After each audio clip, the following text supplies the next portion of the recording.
tem deixado as pessoas muito ansiosas, muito depressivas, né? A informação excessiva, desnecessária, fake news, né? E hoje, como a gente está em isolamento, mais do que nunca, a gente está ligado aí na mídia, né? E isso tem deixado muita gente, muitas pessoas bastante preocupadas. Então, assim, a base de tudo isso, como a Lenise falou, como a Eliane falou, é o medo, né?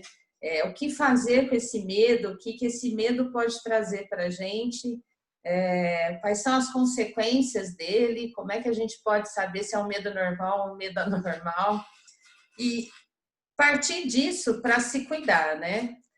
Uma das questões é o medo, desde que mundo é mundo, ele existe para nos mostrar e nos proteger daquilo que pode ser perigoso. Então, é uma sensação, por exemplo, de quando você vê um cachorro que não conhece, imediatamente você tem aquele medo por conta de uma reação negativa, de uma mordida, enfim. Se você percebe que esse cachorro não vai te morder, que ele é manso, que ele é dócil, o medo alivia. Como é que a gente sabe quando esse medo não está adequado, não está normal? Se o meu medo continuar, mesmo depois que eu tiver certeza que aquele cão é dócil, né? Então, olhando para a pandemia, adorei até a palestrinha da Lenise por conta disso, né? Ela fala com muita propriedade dos excessos. O medo, ele tem que existir? Tem. Mas ele não pode ser um medo de morte, um medo de matar as pessoas, de contaminar as pessoas, de me contaminar. Porque senão a gente vai viver num ciclo vicioso que nenhum contato é possível e, ao mesmo tempo, todos são necessários. E aí, o que eu faço, né? Seguindo as regras básicas que ela nos trouxe, seguindo o respeito pelo outro, né? Nós temos condição de nos proteger. Passar pelo vírus, Lenise está aí para não me deixar mentir, acredita-se que todos nós teremos alguma coisa uma hora, né? Esse é o grande lance do vírus, é criar anticorpos. Então, se tiver que ter, vamos ter. Mas, logicamente, de uma maneira saudável, né? Que agora eu sei que a maioria é nesse sentido. Os agravados têm algum problema de saúde, alguma pré-existência já. Isso me conforta bastante. Quero passar por uma pandemia de maneira tranquila? Ok. O que eu preciso fazer para que isso aconteça? Primeira coisa, gente, é entender que eu não sou o centro do mundo, eu não sou o centro das atenções, né? Eu sou mais um. E eu tenho que entender que eu faço, aliás, a constelação foi perfeita para isso, eu faço parte de um todo. Então, não é um problema meu, é um problema de todos nós. E nesse momento, todos nós no mundo, não aqui em Bebedouro, lá no Rio, lá em São Paulo, é no mundo. Então, assim, qual é o tamanho da importância que eu tenho nesse sentido, né? Toda do mundo e ao mesmo tempo nenhuma. Por quê? A minha importância se dá quando eu tomo todos os cuidados, quando eu olho para o outro, né? De maneira altruísta, que eu me dou para ajudar, mas em contrapartida, que eu tenho os meus limites garantidos. E aí o medo entra de novo. Um exemplo, né, de situações onde o medo é excessivo é quando você começa a perceber algumas reações físicas, como taquicardia, sudorese, sono, né? A insônia é uma das primeiras que vem, nó na garganta, você vai tendo uma série de sintomas, até gripe, né? Porque a gente somatiza. A somatização é a gente transformar a emoção em doença, nada mais que isso. Então, assim, se a gente não tomar cuidado, a gente começa a transformar tudo isso em doença. E a mais próxima dessa situação toda é a ansiedade, crises de ansiedade e depressão, né? E aí, junto com a ansiedade, vem pânico, vem transtorno de estresse pós-traumático, que é o mais propício para esse momento, que nos traz uma doença para o resto da vida. Então, é isso que a gente tem que pesar, né? Esse momento é importante muito, lógico. A gente tem medo? Tem, óbvio que tem. Todos nós vamos ter, né? Eu, particularmente, passei pelo Covid agora, eu contei para o pessoal aí esses dias, e tô bem, eu não tive nenhum sintoma, assim como a Lenise falou. Fiquei em isolamento, fiz tudo certinho, meu esposo e minha filha não pegaram. Mas, assim, a maioria das pessoas não consegue compreender que esse momento não vai se agravar. Elas tendem a pensar que vão morrer. E quando você pensa que está bem, mas vai morrer, já é um sinal de que tem exagero e pode virar uma depressão, um quadro aí de pânico. O isolamento, a ausência de contato social, tudo isso contribui para que a gente tenha essas doenças emocionais, eu diria.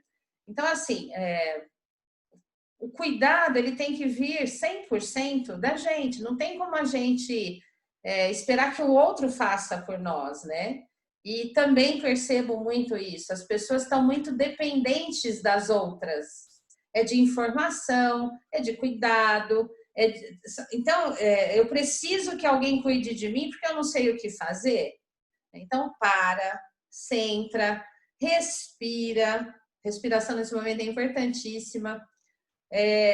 Tenta criar uma rotina na sua vida, tenta entender o que está acontecendo com você, particularmente com a sua família, né?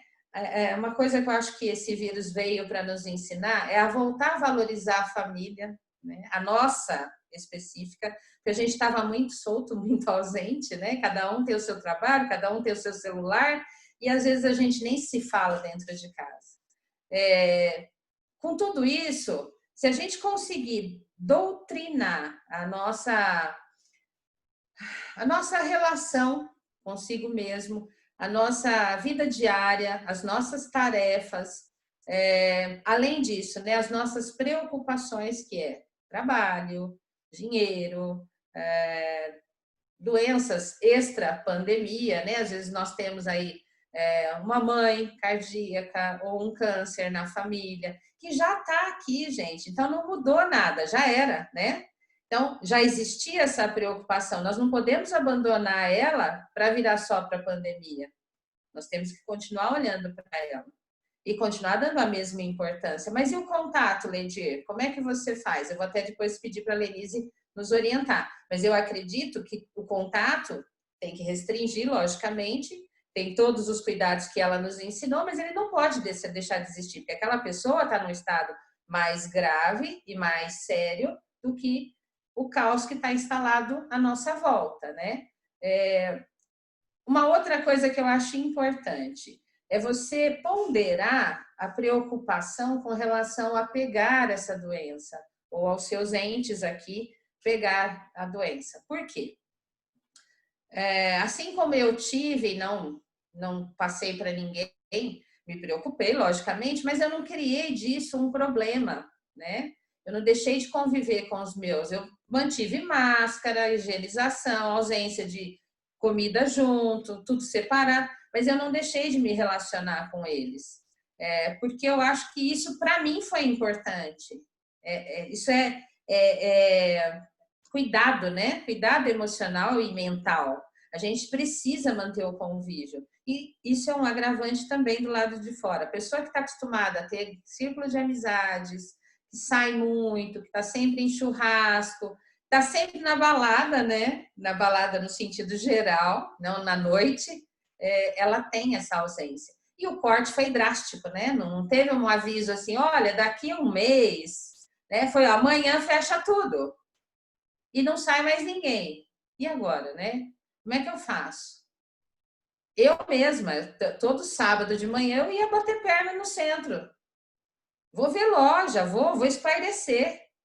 Não posso fazer isso faz 4 meses. Mas tudo bem, eu vou entender. Eu tenho que entender que isso é um momento que nós estamos passando e que vai mudar. A mente saudável é aquela que tenta compreender os fatos. É o olhar sistêmico que a Eliane nos mostrou, né? Como é que eu enxergo isso? Ele vai permanecer? Vai. Vai. Assim como sarampo, como a rubéola, como nana, que num determinado momento foi erradicado. Hoje já tem uns casos de novo, mas foi erradicado, né? Então, assim, é um momento de início, é um momento novo, e é isso que a gente tem que enxergar. Não é o caos instalado que vai acabar com o mundo, né? Depende muito da gente também. Uma coisa importante que eu particularmente tenho indicado para muitos pacientes e até para amigos mesmo, né? Manter qualidade de vida. Nossa, mas dentro de casa, Lidir? Sim. Ouça mais música, medite. Quem tem o hábito de meditar, se não sabe meditar, gente, faz um relaxamento, põe uma música gostosa, né? A Keiliane pôs no início do nosso encontro hoje. É uma música comum, que não tem nada a ver com meditação, com nada, mas que remete a alguma coisa, né? Tire da cabeça um pouco esse pensamento de pandemia, de vírus, tente trocar esse pensamento por coisas boas, né? Faça projetos, tente ver como vai ficar depois. Tem gente que vai adoecer, é certeza isso. Que aí vai ficar com crise de ansiedade, com depressão, se não conseguir trabalhar essa cabeça, né? Então, assim, as alternativas são essas. Tente curtir mais os seus filhos, sua esposa, marido, né? Eu tenho visto muitos casais se separarem nesse momento, porque não estão acostumados a conviver.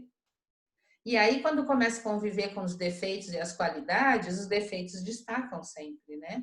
Então, a relação, ela fica um pouco estremecida. Então, tenta cultivar um pouco mais isso, se for valer a pena para você. É a hora também de pesar na balança aquilo que é bom e ruim para você, né? O que está valendo, o que não está valendo, o quanto você está cuidando de você mesmo. É muito o que a Lenise falou, é a introspecção, né? Olhar para dentro de si e perceber aquilo que eu contribuo para mim mesmo e aquilo que não está contribuindo. Quanto eu dou para mim e o quanto eu dou para o outro. Tem tido muitos casos que eu tenho atendido de pessoas que se anularam na vida, né? Ela só olha para o outro, então é o defeito do outro, a qualidade do outro, eu tenho que ser reconhecido pelo outro, e ela acaba esquecendo de si própria, né? E o que eu faço por mim e para mim? E aí você não está na sua história, né? Sua história fica sem o principal ator, que é você mesmo. A gente ouve as falas das pessoas, principalmente as mais ansiosas. Elas não falam dela quase. Elas sempre falam do outro. O que o outro espera, o que o outro pensa, o que o outro fez. Aí a minha pergunta é sempre essa: onde você está na tua história? Cadê você? Que parte você faz de tudo isso, né? Que ator que você é? É o principal? É o coadjuvante? É o aquele que, como que chama? Que faz o dublê, que vai lá só para fazer a vez dos acidentes? Quem é você? Então, essa é uma pergunta importante, né? Quem sou eu na minha história? E o quanto eu faço por mim mesmo? Então, cuidar da saúde é isso, né? Você ter o seu momento, relaxar de alguma forma, ouvir uma música, exercício, gente, que a maioria é preguiçoso, né? Eu tenho lido muito artigo de saúde dizendo, né? O pessoal está preocupado com a academia, com maromba e tal, o que eu faço? Está fechado. Nesse momento não é o momento de fazer exercício pesado, é exercício leve, é movimentar. Se eu estiver errada, me corrija, Vilenice. Mas é movimentar o seu corpo para que ele não fique parado. Mas não é marombar, até porque se você tiver com o Covid, você pode ter uma falta de ar mais séria, né? E você não sabe. Leia mais. Uma coisa que eu tenho visto, até indicação de médicos, né? Eu tenho procurado ler muitos artigos. Assista a séries. Eu nunca assisti essa série, gente, mas virou um vício isso, né? Então, assista a sua série, faça maratona, ótimo. Sua cabeça está em outro lugar. Tira um pouco essa neurose que está virando essa pandemia. E mais do que tudo isso, gente, você tem que acreditar em alguma coisa, né? Seja em Deus, seja na tua fé particular, mas você tem que ter um apego. Né? Sem o apego, é meio que ficar sem chão, né? Por mais que você se cuide, medite, relaxe. Onde é que você vai se apegar, né? E principalmente, né, o Deus que você acredita ou não acredita, sempre tem uma força que a gente acredita, né? Essa força conduz muito aquilo que a gente precisa e deve fazer. E mais do que isso, né, ela faz você talvez refletir mais, internalizar mais e começar a compreender melhor o seu papel e o papel do outro, o seu espaço, o espaço do outro, sabe? Então, assim, acho que principalmente isso, além dos conselhos que a Lelise deu, que eram os que eu ia falar também, comer melhor, né? Procurar fazer uma alimentação saudável, tomar bastante líquido. A molecada, né? Foi uma coisa que me veio muito de falar hoje, né? Para as crianças, eles, aliás, eu acho que eles compreendem até melhor que os adultos, né? Existe essa pandemia, todos já sabem como que é isso, mas eles têm uma questão que também mudou, que é a aula, né? Essa aula online. Isso é outro caos também. A gente está só olhando para a pandemia, esquecendo o que está acontecendo dentro do lar. Então, assim, é uma adaptação que para eles não está sendo fácil. Então, muito mais do que olhar para fora, olhar para a pandemia, quem tem filhos nessa fase, vamos cuidar da cabecinha dessa molecada, para que amanhã eles não tenham trauma de voltar para a escola, né? Eles vão pegar tanta raiva, dependendo de como você conduz, e dá para ser um negócio legal. Eu li um artigo outro dia que a pessoa dizia assim: quando eu dou um livro para o meu filho ler, ele está fazendo português. Quando eu peço para que ele faça o troco de um produto que eu peço para ele comprar ou que eu falo quanto custou, ele está fazendo matemática. Então, assim, não preciso judiar do meu filho no sentido de ficar só dando matéria e exercício, para que ele cumpra o protocolo, né? Eu posso fazer de uma forma mais lúdica. Então, existe essa grande preocupação, porque senão essas crianças vão ser os nossos futuros anciãos. Aliás, meu consultório vai lotar se isso não melhorar, né? O meu e de todos os psicólogos por aí. Essas crianças vão ser pessoas extremamente ansiosas. O que vem agora, né? Você não espera, você não sabe. Para eles, essa digestão é mais lenta que para nós, né? A gente já tem conhecimento de outros momentos, de outras epidemias, de outras pandemias, né? Pela história, e eles não. Eles estão vivendo pela primeira vez essa situação. E é a geração, que eu brinco, né? Geração tech. Eles estão acostumados com a tecnologia, mas a tecnologia do brincar e não do estudar, não do compromisso. A gente já tem o hábito de trabalhar com o computador, então facilita um pouco. Para eles, não. Computador é joguinho e não aula. Então, eles deixaram de ter o lazer para ter a responsabilidade, percebe? Foi uma troca muito brusca. E aí a gente tem que olhar para isso também, né? Para não transformar a cabecinha deles num ciclo pandêmico eterno, né? Se é que eu posso dizer assim. Eu acho que o principal é isso, né? E agora abrir para o pessoal que queira perguntar alguma coisa, alguma dúvida pessoal. E